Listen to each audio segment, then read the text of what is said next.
नमस्कार फ्रेंड्स, मैं doctor Sumit Jaiswal, plastic and reconstructive surgeon. आज हम आपसे स्टेपलर सर्कमसिजन या उसमें भी ZSR स्टेपलर सर्कमसिजन डिस्कस करेंगे।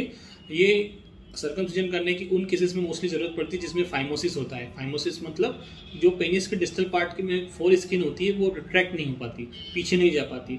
इसकी वजह से कई सारी दिक्कतें होती हैं, स्पेशली इरेक्शन वाली कंडीशन में।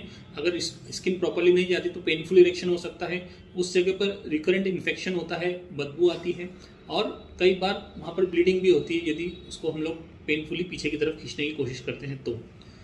ये सारे इंडिकेशन होते हैं सर्कमसिजन करने के। सर्कमसिजन या फाइमोसिस स्पेशली बहुत सारे पेशेंट इसमें ऐसे भी रहते हैं जिनको डायबिटीज प्रॉब्लम रहता है। डायबिटिक जो कंडीशन है उसको रूल आउट करते हैं हम हर पेशेंट में, जिसमें भी हम लोग को ये प्रोसीजर करना रहता है। जो ट्रेडिशनली सर्कमसिजन किया जाता था उसमें सर्जिकल सर्कमसिजन कहते थे, जिसमें कि हम लोग ब्लेड के द्वारा जो एक्स्ट्रा स्किन है फोर स्किन की उसे निकालते थे और फिर उसमें कुछ सूचर्स लगाते थे। तो वो जो प्रोसीजर थी उसमें समय अधिक लगता था, टाँके लगाना पड़ते थे, कट लगाते थे तो काफ़ी ब्लीडिंग होती थी। वो ब्लीडिंग को रोकने के लिए मल्टीपल जगह कॉटराइजेशन करना पड़ता था, जिसकी वजह से टिश्यू का नेक्रोसिस होता था, सेकेंडरी इन्फेक्शन का रिस्क होता था, कई बार माइनर ब्लीडिंग होने का भी रिस्क रहता था। इसकी वजह से ड्यूरेशन ऑफ सर्जरी अधिक होने की वजह से उसमें एडिमा, स्वेलिंग और पेन जो सर्जरी के बाद होता है वो भी ज़्यादा होता था। तो इन सब सारी चीज़ें परेशानियों का हल जो बहुत आसानी से निकल जाता है वो होता है ZSR स्टेपलर सर्कमसिजन में। ये जो प्रोसीजर है इसमें बहुत कम समय लगता है, सिर्फ 2 या 3 मिनट का टोटल ड्यूरेशन रहता है। और ये जो डिवाइस रहता है इस तरह का रहता है, इसमें बीच में एक एनविल रहती है जिसे हम लोग ग्लांस के ऊपर लगाते हैं। ग्लांस के ऊपर इसको लगाने के बाद वो जो एरिया रहता है वो सेफ हो जाता है, या जो कटिंग ब्लेड है उससे उसको सेफ हम लोग कर लेते हैं। ये जो कॉन्केव पार्ट है ये ग्लांस के ऊपर इस तरह से जाता है। इसमें एक ब्लेड रहती है, जो ब्लेड रहती है वो स्किन को काटती है और जब वो काटती है साइमल्टेनियसली उसको सील कर देती है। वो सील करने के लिए एक सिलिकॉन की रिंग आती है और वो रिंग अपनी जगह पे बनी रहे उसके लिए कुछ स्टील का या मेटल का स्टेपलर रहता है उसमें। ये हम लोग इस तरह से ग्लांस के ऊपर लगाते हैं। उसके ऊपर ये जो डिवाइस है उसको टाइट किया जाता है। जब हम इसको टाइट कर लेते हैं तो हमें लोकेशन डिसाइड करना रहती है कि हमें कितना पार्ट स्किन का काटना है, कहाँ से काटना है।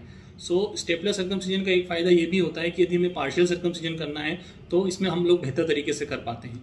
एक बार जो हमने डिसाइड कर लिया हमें कितना काटना है, कहाँ से काटना है इस स्किन को, फिर उसके बाद हम लोग इसे टाइट करते हैं डिवाइस को और उसके बाद फिर इसे फायर करते हैं इस तरह से दबाने का।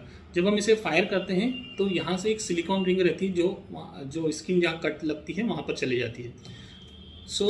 ये जो रिंग रहती है ये अगले 2 या 3 हफ्ते में स्पॉन्टेनियसली निकल जाती है।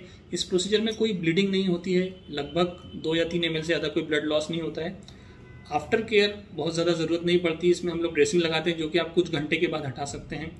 जो पेन रहता है वो पर ऑपरेटिवली तो पेन किसी भी प्रोसीजर में नहीं होता क्योंकि हम लोग एनेस्थीसिया देते हैं, लेकिन सर्जरी के बाद भी पेन इस प्रोसीजर में कम होता है क्योंकि इसमें हैंडलिंग टिश्यू की कम होती है, ड्यूरेशन ऑफ प्रोसीजर कम रहता है और तुरंत ही हम लोग मल्टीपल टाँके लगाने में मल्टीपल जगह इंसिजन लगता है, वैसा कुछ इसमें नहीं होता है। तो पेशेंट का रिकवरी फास्ट होती है। उसे पेन किलर हालांकि लेना रहता है 4 to 5 डेज तक, लेकिन फिर भी पेन इसमें मिनिमम होता है। स्टेपलर रहता है, अलग अलग साइजेस के आते हैं, तो पेशेंट के पेनिस के साइज़ के हिसाब से, एज के हिसाब से इसमें वेरिएशन रहता है।